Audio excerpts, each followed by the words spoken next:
제 두 번째 가스건, 이번엔 소총입니다. 마루이사의 URGI 11.5인치 가스건입니다. 다음엔 저격총을 장만해야지요. 배송받기 전에 열심히 공부해서 꾸밀 것들까지 전부 준비했어요. 함께 살펴보시지요. 잠시 왼쪽에 스쳐 지나간 비비탄 자동급탄기, 그리고 멜빵끈, 반동을 올리기 위한 스틸 버퍼와 스프링. 이러한 스틸 버퍼와 스프링을 쓰는 경우에는 일반적인 마루이 가스건용 8kg 가스는 추 무게로 인해 오작동이 생길 수 있습니다. 그래서 12kg 블랙퍼프를 쓰시는 게 좋습니다. 야광탄용 트레이서 겸 컬러 파츠입니다. 이것은 마루이 삼각대이고요. 그대로 설치하면 모양이 이쁘지 않습니다. 조금 더 높이를 낮출 수 있는 엠락 스위벨 마운트입니다. 정품 탄창에 12kg 가스를 넣으면 무조건 가스가 셉니다. 그래서 탄창 음봉을 자르거나 개조를 하시는데요. 이런 고무링을 구하셔서 끼우면 가장 간단합니다. 올가의 토미님께서 사은품 2개를 보내주셨는데 첫 소총이라 사이즈를 잘 몰라서 너무 긴 이너바레를 받았습니다. 총 전체 길이만 보고 14.5인치 이너바레를 받았어요. 그래서 285mm짜리 이너바레를 다시 샀고요. 두 번째 사은품 개머리판입니다. 그리고 조준경이 있어야 아무래도 멋있죠. 당연히 0점 조절이 안 되어 쓸데없는 장식품입니다. 그리고 이전에 쓰던 전술 레이저. 전술 레이저의 스위치를 고정하기 위한 브라켓도 함께 준비해보았습니다. 저처럼 처음이신 분들을 위해 분해 조립을 같이 해봅시다. 탄창에 고무링을 끼우는 것을 먼저 보여드리겠습니다. 마루이건에서 8kg 가스를 쓸 때에는 상관이 없겠지만 겨울철에 기화율이 좋지 않을 때 쓰시거나 스틸 버퍼 등을 장착하여 더 높은 압력의 가스가 필요할 때에는 이러한 12kg 이상의 가스를 쓰게 되는데요. 그래서 탄창에서 가스가 새지 않게 고무링을 끼워주겠습니다. 고무링은 건샵에서 구매하셔도 되고 앞에 안내해드린 대로 내경 1.07, 두께 1.27 정도의 고무링을 구하시면 됩니다. 보시다시피 고무링이 매우 작아서 잘 안 보입니다. 저와 비슷한 아재님들은 톱보기를 꼭 준비하시거나 핸드폰 확대 기능을 이용하세요. 피 뚫어지지 않게 가스 주입구에 그냥 올려주시면 됩니다. 저는 노안이 와서 이제는 제대로 들어갔는지 보이지 않습니다. 톱보기나 핸드폰을 이용해서 제대로 들어갔는지만 확인하시고요. 제자리에 잘 들어갔는지만 보고 가스를 한 번만 살짝 주입하면 됩니다.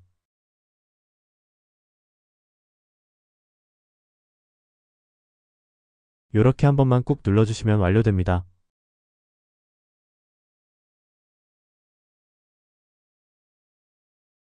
우선은 개머리판 교체를 해보겠습니다. 개머리판은 레버를 누르면 간단히 뒤로 빠집니다. 처음에 교체하기 위해서 완전히 빼려고 하니 방법을 몰라서 이 뒤에 나사도 다 풀어보고 별짓을 다 해봤는데 그게 아니었습니다. 여기 보이는 레버를 누를 때 눌리는 환봉을 조금만 더 내리면 됩니다. 힘으로 조금만 더 내리면 이렇게 빠집니다. 이렇게 제거를 한 이후 사은품으로 받은 것으로 교체하겠습니다. 마찬가지로 레버 아래 환봉을 조금만 더 눌러서 끼우면 쉽게 장착할 수 있습니다.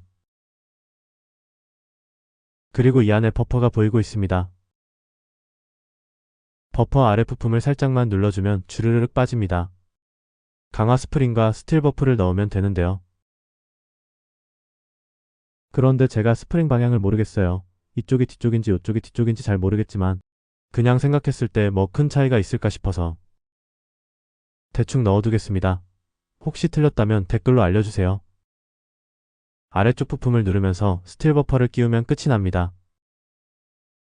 아래쪽은 이제 마무리하고요. 가장 어려웠던 것이 이너바렐과 호법 고무의 교체였습니다. 권총과 다르게 이너바렐 교체를 위해서는 몇 가지 도구들이 필요합니다. 대표적인 것이 아웃바렐을 분해하기 위한 바렐 렌치가 필요하고요. 대충 싼 거 하나 사셔도 무방할 것 같습니다. 우선은 소음기를 역방향으로 돌려서 분해해줍니다. 유일하게 소음기만 역방향 나사니까 반대로 돌리지 마시고요.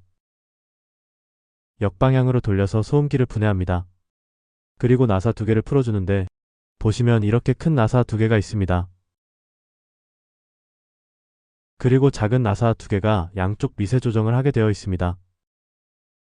이 두 개의 큰 나사 사이에는 내부에 스프링이 있는 걸림새가 있고요. 이를 통해 두 나사가 완전히 빠지지 않고 걸리게 되어 있습니다. 만약 실수로 빠지게 된다면 여기 있는 작은 구멍을 이용해서 안에 있는 핀을 고정시키고 나사를 다시 삽입해야 합니다. 그렇기 때문에 핀이 튀어나오지 않도록 하기 위해서 이 뒤쪽 나사는 살짝만 풀어주면 분해하는데 문제가 없고요. 나사를 풀었을 때 좌우 유격, 흔들어 봤을 때 생기는 이 유격을 정밀하게 맞추기 위해서 작은 나사가 있다고 보면 됩니다. 우선은 1.5렌치를 이용해서 옆에 나사를 조금씩만 풀어주면 되고요. 완전히 풀 필요는 없습니다. 약간만 풀어주면 됩니다. 두 개 나사 중에서 앞쪽 나사만 완전히 풀어줍니다. 하지만 완전히 빼지는 마세요. 아이고, 이러면 안 됩니다. 원래는 이렇게 되어야 합니다. 완전히 풀고 살살 당겨서 탁 걸리는 자리까지만 당겨줍니다. 그리고 뒤쪽 나사를 살짝 풀어줍니다. 그러면 핸드가드가 분리가 되게 됩니다. 아까처럼 실수로 확 잡아당겨서 완전히 빠져버렸다. 그러면 안에 핀이 스프링에 밀려서 구멍을 막은 것 보이시죠? 다시 원상복구하기 위해서는 뒤쪽 나사도 완전히 풀어주시고요. 스프링 잊어버리지 않게 주의하시면서 핀과 스프링이 뒤쪽으로 가게 해주시고요. 앞쪽 나사를 먼저 끼워주시고요. 안쪽 고정핀을 살짝 밀어준 상태에서 작은 구멍을 통해 고정핀을 고정시켜줍니다. 이렇게 한 상태에서 뒤쪽 나사를 이렇게 제자리에 꽂아주시면 되겠습니다. 바렐 고정 나사는 총구에서 뒤쪽을 보았을 때 일반 나사처럼 반시계 방향으로 바렐 렌치를 이용해서 힘껏 풀어주시면 됩니다. 저는 이미 풀어보아서 느슨하게 되어 있고요. 바렐 고정 나사만 풀어주면 슉슉슉 쉽게 이너 바렐과 호법 고무가 분리가 됩니다. 금색으로 부품이 하나 더 있는데 고정되어 있지는 않습니다. 아웃 바렐이 호법 장치들을 감싸고 있고요. 플라스틱으로 되어 있는 부분이 호법 고무 누름쇠입니다. 이 부품이 호법 정도를 조절하는 것이고요. 이 부분만 아웃 바렐에서 분리를 해줍니다. 그러면 이제 익숙한 모양의 호법 장치와 이너 바렐이 나타나게 됩니다. 이너 바렐을 우선 교체해 보겠습니다. 이너 바렐과 호법 장치는 고무링 하나로 결속되어 있습니다. 이 고무링 절대 잃어버리시면 안 됩니다. 순정에서 고무링이 있습니다. 이것들도 모두 옮겨주도록 하겠습니다. 고무링을 빼실 때는 이렇게 한쪽에서 쭉 밀어서 빈 공간이 생기면 이곳을 걸어서 빼주시는 게 가장 쉬운 것 같습니다. 요렇게. 제가 직접 해보니 뒤쪽 고무링은 끼우시더라도 앞쪽은 끼우지 않으셔도 유격이 없으니 끼우지 마세요. 앞쪽 고무링을 끼우면 너무 빡빡해서 들어가질 않습니다. 고무링에서 가장 가까운 쪽 홈은 호법장치와 연결되는 부위입니다. 따라서 테프론 테이프를 감을 때 이 홈을 가리면 안 됩니다. 테프론 테이프를 감아주겠습니다.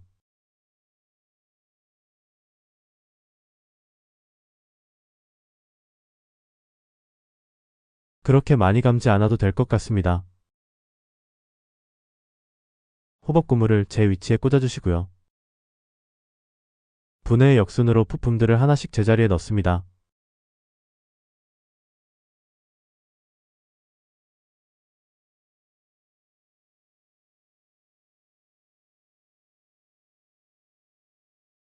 그리고 마지막으로 빼놓았던 고정링을 제자리에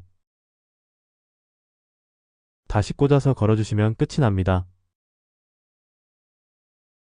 그 다음 이너바렐을 아웃바렐과 결합시키면 됩니다.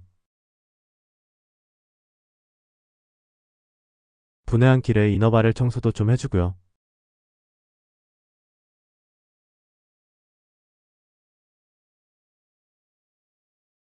호법 고무가 좌우 대칭으로 잘 움직이는지도 확인합니다. 이름 모를 금색 부품을 다시 끼워주시고 조립은 분해의 역순이라 간단합니다.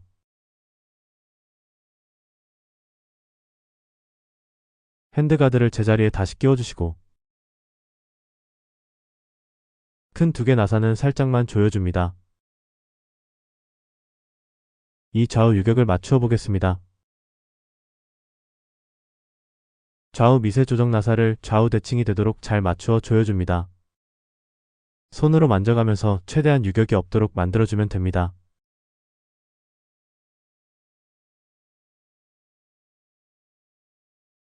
첫 번째 트레이서 장착,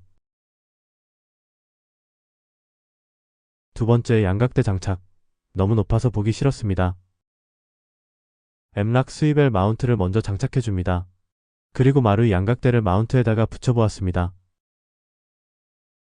세 번째 조준경을 올려줍니다. 이 제품은 벡터옵틱스 6배 확대경인데요. 나중에 저격총에 달아주기로 하고 여기에는 영상 찍고 난 후 레드닷과 3배 확대경으로 바꾸었습니다. 네 번째, 전술 레이저 및 조명과 스위치 마운트를 설치합니다. 다섯 번째, 마지막으로 멜빵끈을 달아주겠습니다. 이렇게 부품 장착이 모두 완료되었습니다. 탄착군이나 성능은 얄밉지만 역시나 좋습니다. 시청해주셔서 감사합니다.